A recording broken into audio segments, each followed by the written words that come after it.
Hello and welcome to the next episode of the Passion and Possibilities video series.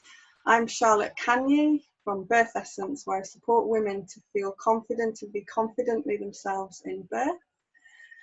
And today I'm welcoming Gulara Vincent, who is a mother of two, a law lecturer and also a healer for writers.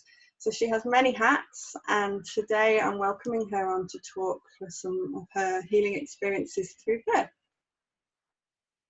So welcome, Gulara.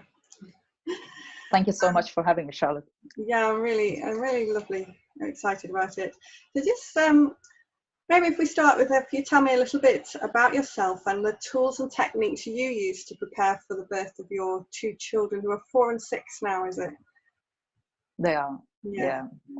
So I come originally from Azerbaijan, and I had a lot of trauma in my childhood and earlier in life. So when I arrived to England, I embarked on this epic healing journey, and I was really lucky that the right tools showed up on my path.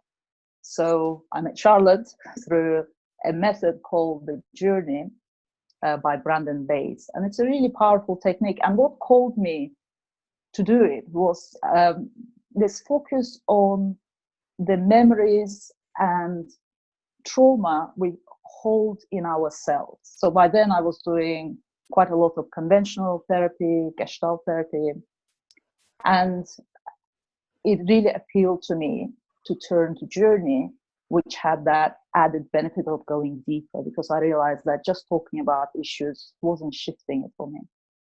And then through Journey and through Charlotte, I came across something called non-personal awareness and then the compassion key. So those are three probably the key tools I use, but there are also tapping and other techniques that I use in my personal life, but also for my growth as an individual and as a healer.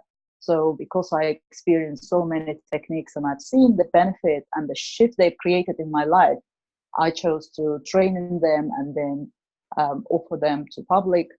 I work predominantly with writers, but writing is just another way in. There are many ways to use these tools. So that's very briefly about my background and how I came to use them. Wonderful. And so did you use these to support you when it came to when you were pregnant and giving birth? Did you find you needed to use them there as well? Absolutely. Throughout my first pregnancy, there was a lot of stress. I was deemed to be high risk. So there were lots of hospital appointments. It was incredibly stressful. And the journey has been instrumental in uncovering some of the trauma.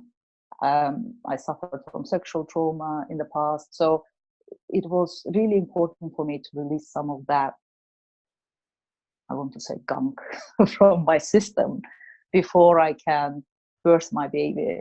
And I had no idea that how much I needed to do, because the first birth I had was rather traumatic. It ended up with the hospital induced me against my desires to an extent, and then I ended up with an emergency C-section. So it all went wrong, so to speak. And so I spent considerable amount of time clearing some of the trauma caused by the birth itself in order to prepare for the second birth. And so by the time I was birthing my second child, I managed to clear some of the fears around saying no to the authority figure, right? So in the first birth, I couldn't even say, actually, I do not want to be induced. And by the second birth, I had a pool in my dining room, and I was determined to have a home birth. I had a home birth team. I went against the medical advice, and it was what I wanted to do. I still ended up with an emergency C-section, but the experience was so different from the first birth. I was so well cared and loved up in that process that in itself was turned around for me. Yes, that sounds really different, and it's lovely to hear that, you know, cesarean birth was a wonderful birth, you know, experience where you were listened to, you followed your wishes, even though it wasn't your original plan, that you were supported. That's quite encouraging for women that may need to have a cesarean. Mm. And so you just talk a little bit about the techniques. I know there's so many techniques out there now: matrix reimprinting, EFT, which is the tapping, CBT, NLP. They all seem to have letters. And rebirthing breathwork. There's so many for people to choose on. How did you, or how would you recommend people choose a technique if they're looking for some kind of support in that way?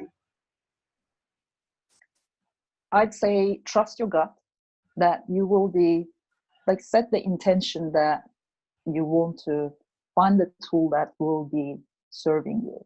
And sometimes the tool you know the best can be that support you need at the time when you need it the most, right? It's when we're stressed out, it's easy to forget to use techniques, something that's easy, simple, but also something that can take you deeper, because some of these patterns are set long before we're aware of them, right? So there are studies which show that some of our patterning is formed from womb to age 7. So you may not even have a conscious memory of some trauma that you might have experienced in the womb, and it might play out when you are pregnant yourself, so that you could release that trauma, right? So a lot of traumas coming up because it's like an opening when we are in such a place of transition into motherhood. And so I'd encourage you to go deeper if you can. Yeah, I think sometimes people may think, oh, I haven't had trauma, but actually it might be that the memory you have wasn't what you would call trauma as an adult, but as a child it was upsetting, and you squashed the emotions, or what you squashed your experience down, and it got stored in your body, and it's interfering with your body's mechanics, if you like, even though as an adult you go, well, that wasn't a big deal. So it might Absolutely. be classic trauma. I know I really appreciate that you're willing to speak about that you've had sexual trauma and other trauma in your life that you needed to clear. And for others that may be listening, it doesn't have to be that. It can be anything that happened that affected you at the time, that set some kind of imprinting pattern down to clear. And I often tell people that actually trauma doesn't have to be traumatic, right? So, for example, that pattern of not speaking up and not standing up to an authority figure, that wasn't necessarily trauma as such, but it was a conditioning and patterning from early childhood. So that absolutely played out in my first birth and the whole birth experience. It took some healing and digging around to do before I could actually say, this is what I want. Excellent. So one of the techniques, well, there were 3 main techniques you mentioned: the Journey by Brandon Bayes, the Compassion Key by Edward Mannix, and the NPA Process by Joel Young.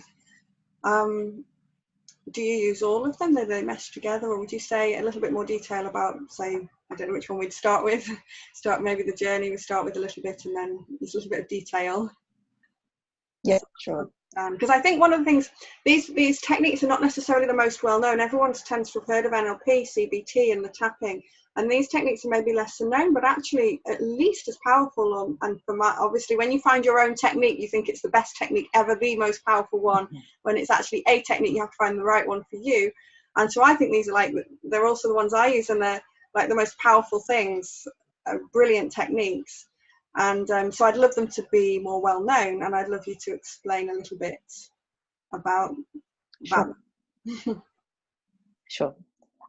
With the journey technique, there is a physical journey where if you know that there's some sort of tension in your hips, let's say, or you have a back pain during pregnancy or before, it doesn't matter. You could go and have a physical journey where you could zoom into that pain and find the source. Oftentimes when there is something that happens in our life, we haven't had a chance to process it because we may not have the right support, or we may even not have the right vocabulary to process that. And so it's not that we hold memories in our mind, we also hold it in our body. So the journey is brilliant in uncovering those buried, deeply buried memories which are holding in a body. And if there is some sort of imbalance in the body, then chances are that if an illness were to appear, it will go to that imbalanced area. So emotional journey can also help if there's some sort of deep held anger. And so you can work directly with emotions and go deeper, because anger is just the top surface layer. Oftentimes there are deeper feelings which are covered up by anger. There might be some sadness, some grief. So it allows you to deep drop and drop deeper, the other way around, and clear that emotional charge from your system. And what happens then is that the world doesn't have to respond to you in the same way. So if you go to a doctor or consultant and you're already angry with the way they are treating you, chances are they will energetically pick up on your anger and deliver. They will give you a reason, an extra reason to be angry with them. You do this process, you clear your emotional, how would you say that? So emotional state. And then when you connect with the same consultant next time, you will notice the difference, because they are not responding to that vibe. They're seeing you without that energetic emotional charge. Does that make sense, Charlotte? Yes, that makes sense. That makes perfect sense. So there are different processes within the journey, and a good practitioner can take you down the path you need to. You don't necessarily have to decide that I have a physical issue or emotional issue. They're often interconnected. If you are aware that there is something, and you will know that there will be some sort of niggling feeling that something is not quite right. I feel anxious. I feel fearful of the birth experience. Then it's better to do it earlier than later, because it will play out throughout your pregnancy as well. Right? So it doesn't just happen at the time of birth. So my recommendation would be prepare well in advance of the birth process itself. No, definitely, it definitely affects it. I think it shows up so much in pregnancy because we're so invested in the outcome of the baby, and we're also very open and vulnerable at that time. So patterns come up strongly at that time as we move into a different state with our bodies as we're growing the baby. And I think the only thing I'd add with the journey is I'm a journey practitioner as well, that it's a forgiveness, someone described it as a forgiveness-based mindfulness technique, and because it's hard to explain, right, sometimes, that you go on a guided visualization and there's a process of encountering a memory and letting out what you didn't let out, what you suppressed, and coming to forgiveness and peace. And forgiveness is a really key point that frees you up to move forwards in your life in such freedom as you've described, where you can go into situations before where you were not getting the outcomes you wanted, but now it's more smooth flowing. So, and what I love about the journey is that oftentimes we hold back to forgive others because there's a feeling that we might be condoning their behavior and somehow it's okay what they did. But actually, ultimately, it boils down to forgiving yourself. Once you're at peace with yourself, things flow with more ease. Wonderful. And the compassion key is it's kind of relatively new, but I think it's based on some of the Buddhist teachings of compassion at its origins, and it's been developed into a technique. That's the way I've read passages that remind me of the compassion key sometimes. But would you tell us a bit about the compassion key and how that works? Sure. The compassion key is simply magic. It clears any imprints or any sort of patterning from your system.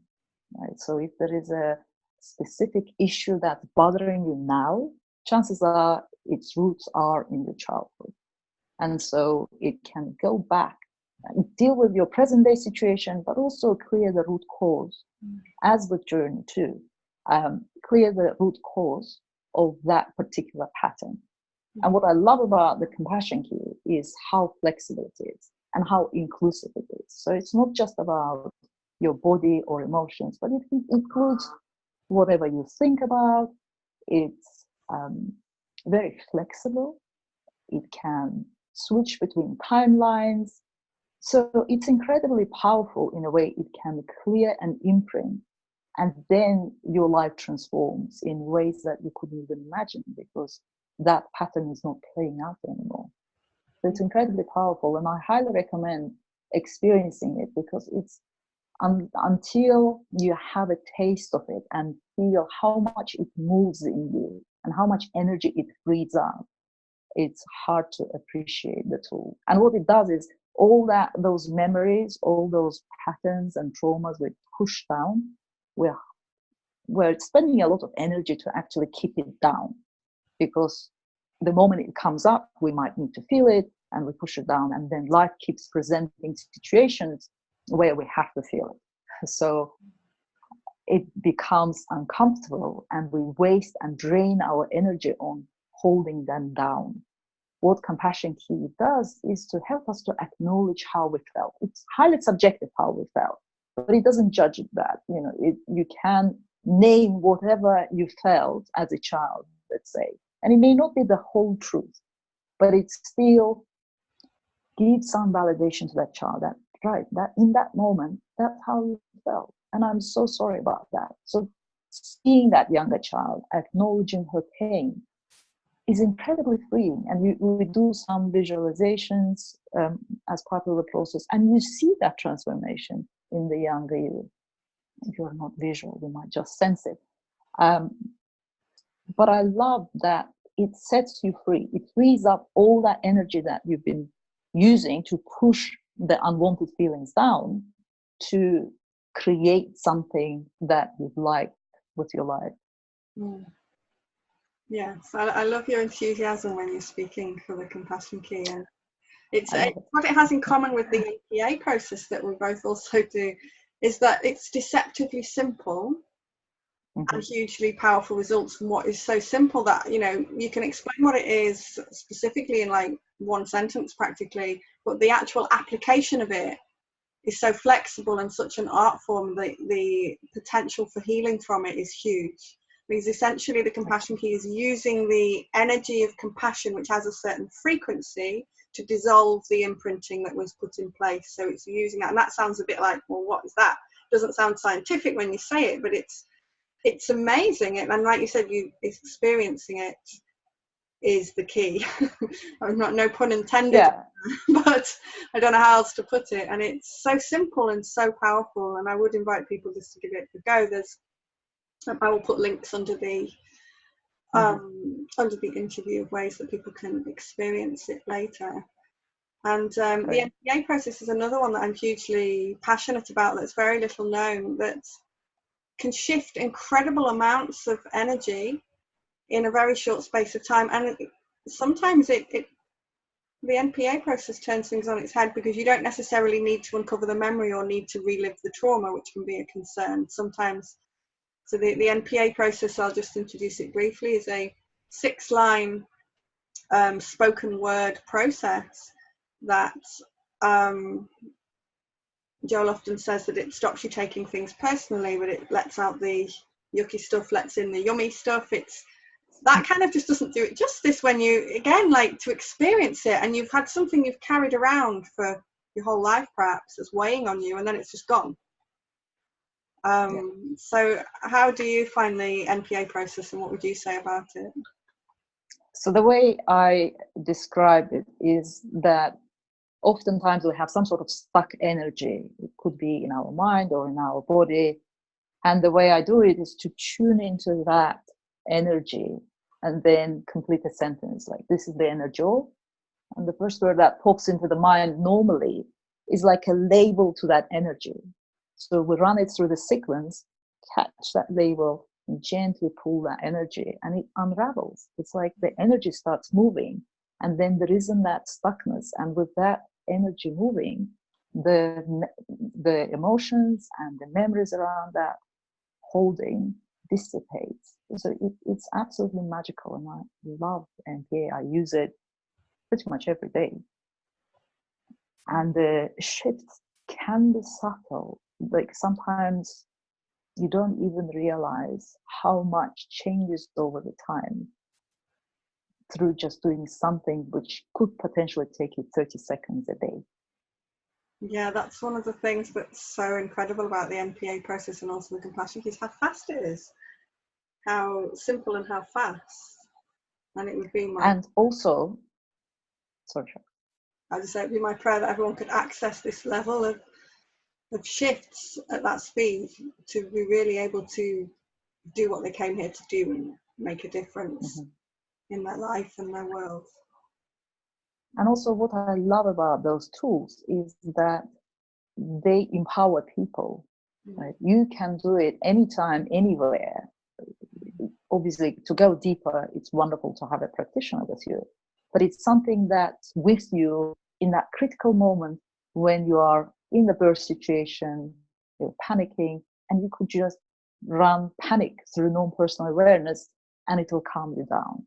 So it's something at your fingertips that you can take anywhere, anytime. And once you experience it, you can use it on your own as well as with a practitioner. Yes, which I've written blogs of when I've done that during birth, actually, almost exactly how you said. And it is true. I'd love if this was a tool that many birth workers, whether they be doulas or midwives or other practitioners, had these kind of tools as part of their support for women that they could just use when they were supporting them in labour to help the labour to flow. I would love that to be, that'd be part of my vision for the future. You're doing an important part of that work, bringing it to the world and helping people to find out about it. And if you look back on the journey you took as a mother, and from your first birth and then the changes made in the second, what would you make as suggestions to a mother now, a new mother perhaps preparing for her first birth? What suggestions would you make to her? Clear your imprints. Do as much healing as you can before you go into the birth process. It will pay off in many, many ways. Because what I had to learn the hard way is that when I am happy and when I am balanced and well in myself, everyone else happy in the family, right? The kids are a lot more settled. So with the first pregnancy, I remember experiencing a lot of anxiety. And although I did some work, it didn't completely clear that. So I could tell that when my son arrived, I was still struggling, and I continued working on the patterns that as they were coming up. But with my second baby, because I was in a much better place, she was always very calm and, the dream baby, I called her. But I think part of that was because I was in a much better emotional place. So do your healing before and during as well as after. I'm afraid it doesn't stop. I thought that the end goal is delivering the baby, and actually the journey just begins. But how you journey, the quality of your journey will be determined by how well you feel in yourself emotionally and psychologically. Yes.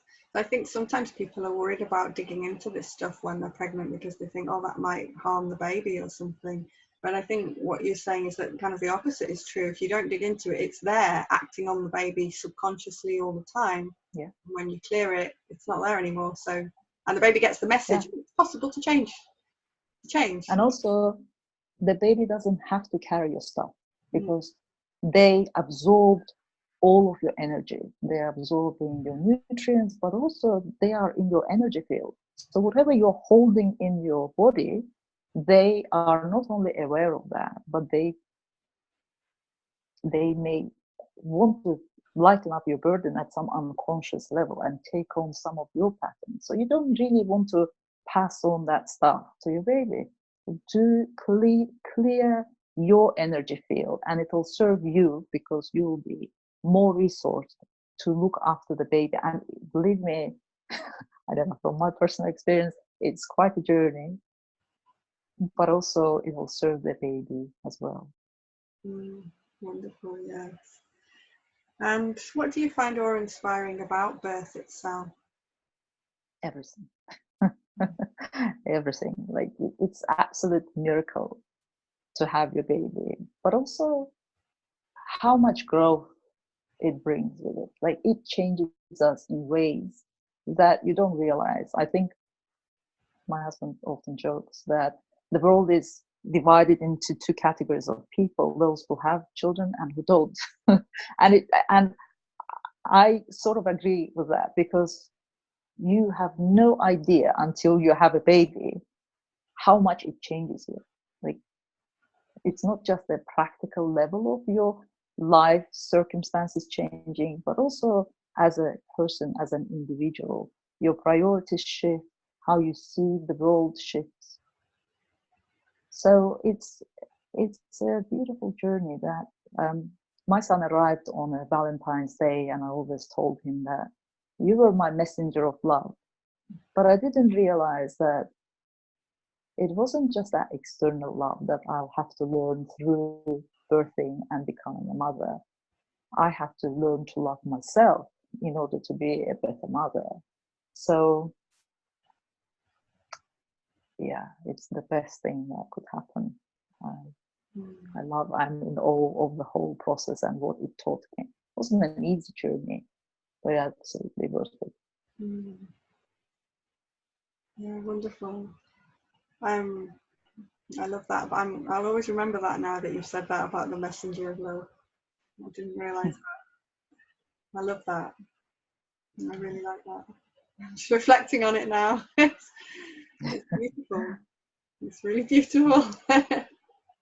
I'm still learning, but yeah, it definitely there was a crunch point where I again absorbed the patterns from my childhood. That's what I've seen, how people cared for their children. They were giving and giving and giving, and there was some sort of pride in that martyrdom, that I gave everything I had and therefore I'm a good mother. And then there came the point when I realized that actually I'm not. I'm not a good mother by virtue of just constantly giving and not receiving. And so putting the boundaries for me time where I get recharged and resourced became really important part of being a mother, where I can be a better parent by virtue of doing something that I love. And I think that can be so easily overlooked. Yeah, beautiful. Really great to hear that. And what breaks your heart that you would like to see change for women becoming mothers? Well, what I experienced in the hospital was really heartbreaking. The way the women are treated, how our bodies and our autonomy are undermined, was probably the hardest part of the process. I mean, even I hesitate to bring the example, but I remember when I went to the induction, the reason they induced me, there was a little bit of blood. Wasn't much, there was a drop or two, but they decided that it would be best if they induced me. And the doctor at the time who examined me said, "This doesn't happen to normal women. We need to induce you." And at that vulnerable and open time, when somebody says something categorically like that, it can do a lot of damage. So how exactly those health professionals address us, how they speak to us, what exactly they say, can make a tremendous difference to the birthing process. It stays with you, doesn't it? It does. It does. So many, 6 years on, and it's still very vivid. And it also is a reflection of their beliefs and your beliefs meeting up together, of women being undermined. And not being believed is a reflection of what that person is bringing to the table in that moment, of what they think a woman is, and then what perhaps you're mirroring in, when you've worked on, since then things have changed, right? You were spoken to differently with your home birth team, for example, when you created that for your second birth, because they weren't they weren't living those imprints in you or in themselves of women can be treated lower down, can be spoken to offhandedly. They were valuing you, and you were valuing you more. Absolutely. My home birth team was incredible. Like they were like, I felt like I had a room full of cheerleaders. They were so invested in me having the experience that I wanted. That was in itself a really powerful experience. Um, and I agree that there is our pattern meeting, like attracting the doctor who would come alone and say those things. I don't remember. The doctor I'm talking about was from my home country. She happened to be just for 2 hours that week at the hospital and happened to come. So at some unconscious level, I did attract that pattern that was in me and heard something that was delivered quite harshly. Maybe local doctors wouldn't say that. I don't know. But there is something about, like, we as women know our bodies a whole lot better than somebody who can just examine us. And how exactly they examine us is another issue. So they are all interconnected. So yes, absolutely, there is a culture, or maybe, treating this almost like a condition of sorts, right? And there is also our patterns which attract the people who deliver. They mirror our beliefs about ourselves and our bodies and the process itself. And so the clearer you are, the better experience you're likely to have. Yes, excellent. And so if there was something you'd like women to take away with, to make a difference to their experience of becoming a mother, what would you say to someone listening? Self-care, number one. Self-care. And when I say self-care, it's not just having a massage done, which is lovely, it's wonderful, but also self-care of how you talk to yourself. What do you think about the process? And if there's something you notice that feels a bit off, deal with it. Don't just say, oh, never mind, it'll pass, or this is just a little thing, there's nothing to worry about. Pay attention to how you treat yourself, especially when you are triggered, especially when it's hard. So having the sources of support, and it could be friends and family, if you are lucky enough to have them near, which is wonderful. I didn't necessarily have many family members here or friends. But you can also have a paid support where somebody could be there for you and help you to overcome the limitations and patterns that you might have in place. So self-care, number one. Self-care and support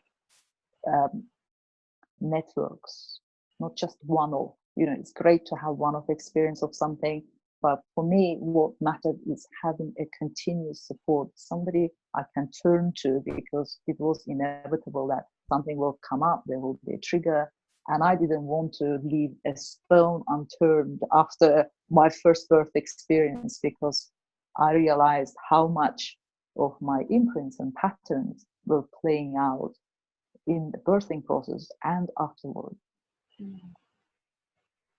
Yeah, that's beautiful. And it did pay off. Absolutely. My second birth was incredible, and my baby was, and still is, very happy and content. And I think just having more relaxed pregnancy and also more positive birth experience were all contributing factors. She slept better, she fed better. It all flowed with more ease and joy. It's like I could enjoy motherhood. Like with the first baby, I was really struggling. The second time around, and I guess with the second baby, you already know a little bit better what you're doing. Whereas with the first one, you're always playing the catch up. But I felt more stronger and grounded in myself, and it impacted the way the child was with me and in the world.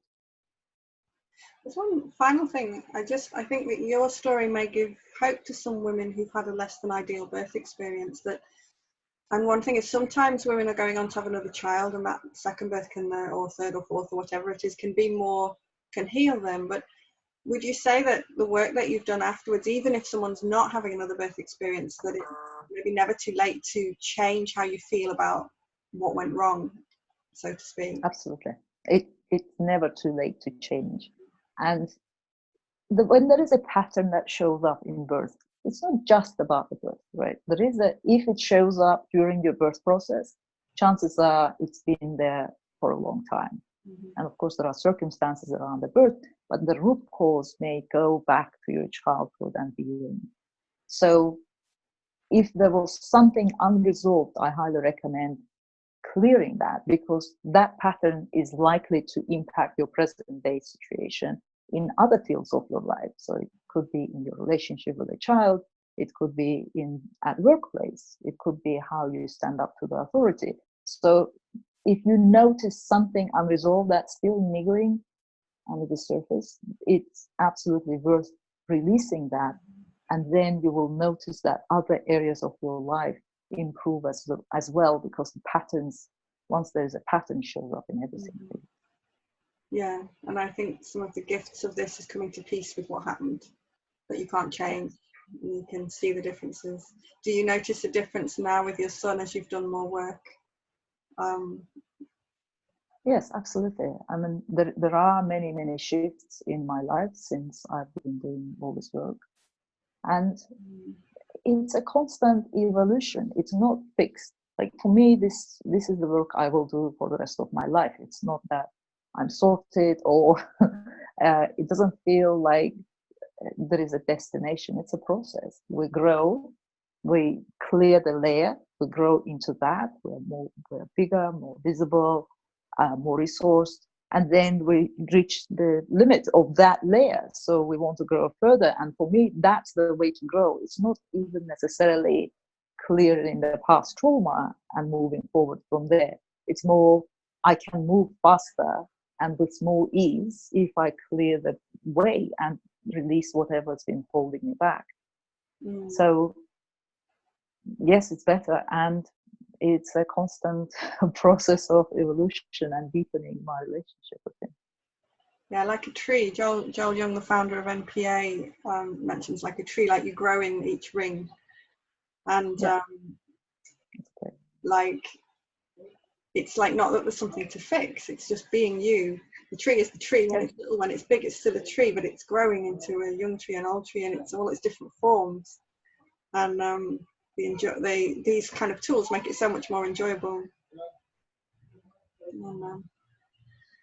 And it's fun. It's a process. It's a constant process of discovery. You just never know what you are going to uncover. And I go into this process with curiosity, and it's always fascinating to realize what we are holding in our consciousness.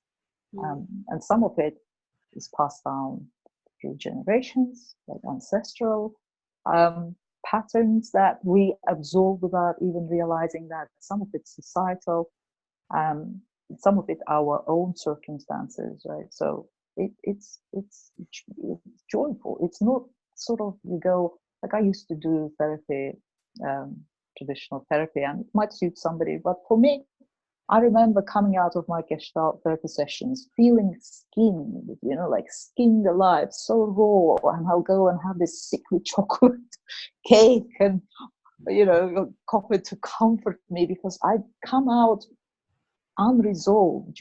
I'll talk about something, I'll open it up, and then I felt like there wasn't much resolution in terms of, okay, so this has happened, and with time it became frustrating. So using these techniques, when I do open up something, I know that it gets cleared, so I feel clean afterwards, and it's not just a matter of rehashing the old events. Actually, you kind of find some sort of peace and resolution through doing this process.